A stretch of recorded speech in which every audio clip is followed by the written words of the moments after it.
Welcome to general knowledge studio. आज है 23 सितंबर और 23 सितंबर के करंट अफेयर के सभी इंपॉर्टेंट क्वेश्चन आज हम इस वीडियो में करेंगे। इस वीडियो का पीडीएफ आप हमारे टेलीग्राम चैनल पर ले सकते हैं। टेलीग्राम चैनल का लिंक आपको डिस्क्रिप्शन बॉक्स में मिलेगा। इस वीडियो के लास्ट में मैं आपसे एक क्वेश्चन करूंगा जिसका जवाब आपने कमेंट बॉक्स में देना है, तो पूरा वीडियो ध्यान से देखिएगा। चलिए शुरू करते हैं आज का पहला क्वेश्चन। यूपी के मुख्यमंत्री योगी आदित्यनाथ ने कौन सी मुहिम शुरू की है 22 से 19 सितंबर 2025 के बीच व्यापारी एवं जनता में जागरूकता बढ़ाने के लिए? ऑप्शन ए स्वच्छता ही सेवा अभियान, ऑप्शन बी जीएसटी सुधार जागरूकता अभियान, ऑप्शन सी स्वदेशी उत्पाद संवर्धन mission, option D digital India प्रचार अभियान।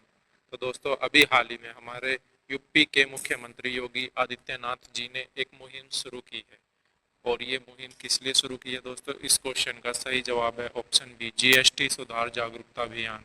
यूपी सरकार ने 22 से 19 सितंबर तक जीएसटी रिफॉर्म अवेयरनेस कैंपेन शुरू की है, ताकि व्यापारी, दुकानदार और आम जनता को जीएसटी सुधारों के फायदों के बारे में बताया जाए और त्योहारी सीजन में स्वदेशी उत्पादों की बिक्री बढ़ जाए। तो इतना आपने याद रखना है। चलते हैं नेक्स्ट क्वेश्चन पे। EMRS रिक्रूटमेंट 2025 प्रोजेक्ट में कितनी टीचिंग और नॉन टीचिंग पदों की भर्ती की घोषणा की गई है? ऑप्शन ए लगभग 5,000, ऑप्शन बी लगभग 6,000, ऑप्शन सी लगभग 7,267, ऑप्शन डी लगभग 8,500। तो दोस्तों अभी हाल ही में EMRS रिक्रूटमेंट 2025 इसके तहत टीचिंग और नॉन टीचिंग पदों के लिए भर्ती की घोषणा की गई है। और कितने पदों की भर्ती की घोषणा की गई है? इस क्वेश्चन का सही जवाब है ऑप्शन सी लगभग 7,267। Eklavya model residential school EMRS ने 2025 में कुल 7,267 टीचिंग तथा नॉन टीचिंग पदों की भर्ती की अधिसूचना जारी की है। यह भर्ती अभियान भारत के जनजातीय शिक्षा ढांचे को मजबूत करने के उद्देश्य से है। चलते हैं नेक्स्ट क्वेश्चन पे। भारत ने इंटरपोल के एशियाई कमेटी के सदस्य के रूप में किस अवधि के लिए चुनाव जीता है? ऑप्शन ए 2024 से 28, ऑप्शन बी 2025 से 29, ऑप्शन सी 2026 से 30, ऑप्शन डी 2025 से 28। तो दोस्तों अभी हाल ही में भारत ने इंटरपोल के एशियाई कमेटी के सदस्य के रूप में चुनाव जीता है, और किस अवधि के लिए जीता है? इस क्वेश्चन का सही जवाब है ऑप्शन बी 2025 से 29। भारत को 18 से 19 सितंबर 2025 को सिंगापुर में आयोजित 25वीं एशियाई क्षेत्रीय सम्मेलन में इंटरपोल के एशियाई कमेटी में 2025 से 19 के लिए चुना गया। यह पुलिस एवं कानून लागू करने वाले कार्यों के महत्व अंतर्राष्ट्रीय सहयोग को बढ़ाने में महत्वपूर्ण है। तो दोस्तों याद रखिएगा, अभी हाल ही में सिंगापुर में आयोजित 25वीं एशियाई क्षेत्रीय सम्मेलन में इंटरपोल की एशियाई कमेटी में भारत को चुना गया है। चलते हैं नेक्स्ट क्वेश्चन पे। WTO की वार्षिक रिपोर्ट वर्ल्ड ट्रेड रिपोर्ट 2025 के अनुसार AI के कारण वैश्विक व्यापार में कितनी वृद्धि की संभावना है वर्ष 2040 तक? ऑप्शन ए लगभग 20 से 25%, ऑप्शन बी लगभग 30 से 35%, ऑप्शन सी लगभग 34 से 37%, ऑप्शन डी लगभग 40 से 45%। इस क्वेश्चन का सही जवाब है ऑप्शन सी लगभग 34 से 37%।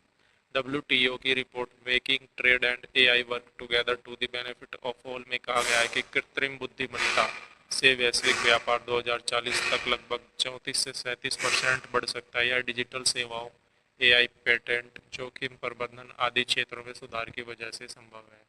तो दोस्तों याद रखेगा, अभी हाल ही में कृत्रिम बुद्धिमत्ता से वैश्विक व्यापार 2040 तक लगभग 34 से 37% बढ़ सकता है, ये घोषणा हुई है WTO की रिपोर्ट के अनुसार। चलते हैं नेक्स्ट क्वेश्चन पे।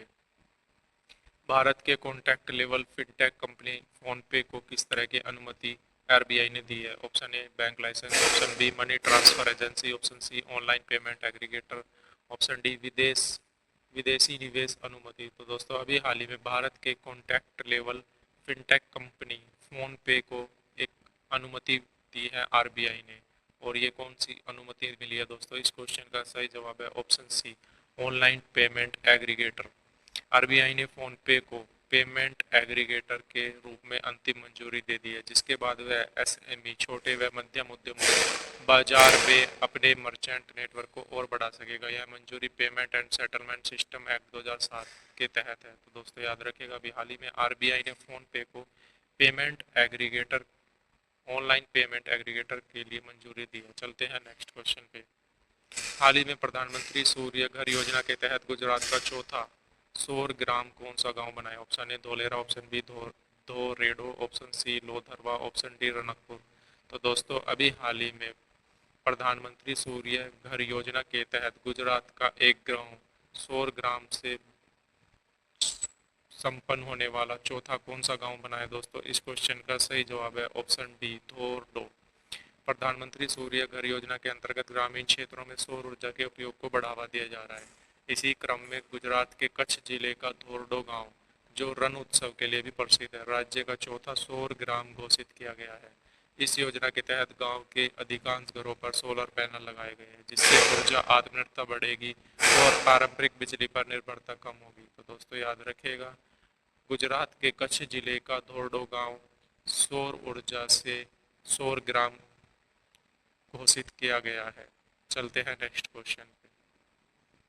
संयुक्त राष्ट्र द्वारा हर साल मनाए जाने वाले अंतर्राष्ट्रीय शांति दिवस 2025 इंटरनेशनल डे ऑफ पीस 2025 की थीम क्या थी? Option A climate action for global peace, option B building blocks of peace compassion of cooperation and kindness, option C shaping peace together, option D end racism build piece.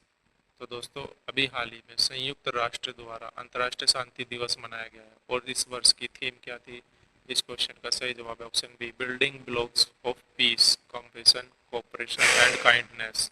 अंतर्राष्ट्रीय शांति दिवस हर वर्ष 21 सितंबर को मनाया जाता है। इसे सन 1981 में संयुक्त राष्ट्र महासभा ने स्थापित किया था और सन 2001 में इसे स्थायी रूप से 21 सितंबर को मनाने का निर्णय लिया गया। इस दिन का उद्देश्य वैश्विक स्तर पर युद्ध विराम और अहिंसा का संदेश फैलाना है।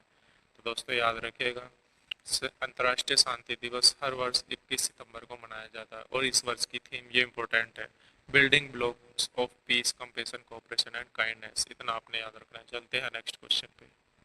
हाल ही में IRDAI ने कौन सा नया डिजिटल बीमा प्लेटफॉर्म लॉन्च किया है? ऑप्शन ए बीमा मित्र, ऑप्शन बी बीमा भारत, ऑप्शन सी बीमा सुगम, ऑप्शन डी बीमा सुविधा। तो दोस्तों अभी हाल ही में IRDAI ने एक डिजिटल बीमा प्लेटफॉर्म लॉन्च किया और इसका क्या नाम है? इस क्वेश्चन का सही जवाब ऑप्शन सी बीमा सुगम। IRDAI ने बीमा सुगम नामक डिजिटल बीमा मार्केट प्लेस का अनावरण किया है। इसका उद्देश्य है एक ही प्लेटफॉर्म पर जीवन बीमा, स्वास्थ्य बीमा, मोटर बीमा और अन्य पॉलिसियों को खरीदना, रिन्यू करना और क्लेम करना आसान बनाना। यह पोर्टल ग्राहक हितैषी बनाया गया है, जहां पॉलिसी की तुलना, पारदर्शिता और शिकायत निवारण की सुविधाएं होगी। तो दोस्तों याद रखिएगा, अभी हाल ही में IRDAI ने बीमा सुगम नामक डिजिटल बीमा मार्केट प्लेस अनावरण किया है। चलते हैं नेक्स्ट क्वेश्चन पे।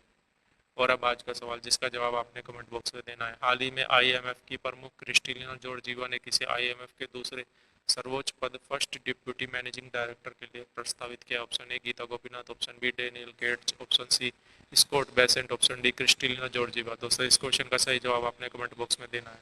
तो दोस्तों आज के लिए वीडियो में इतना ही। आई होप आपको वीडियो पसंद आएगा। वीडियो को ज़्यादा लाइक करें, शेयर करें और अगर आप चैनल पर नए हैं तो दोस्तों चैनल को सब्सक्राइब करें। तो दोस्तों आज के लिए इतना ही, मिलते हैं नेक्स्ट वीडियो में।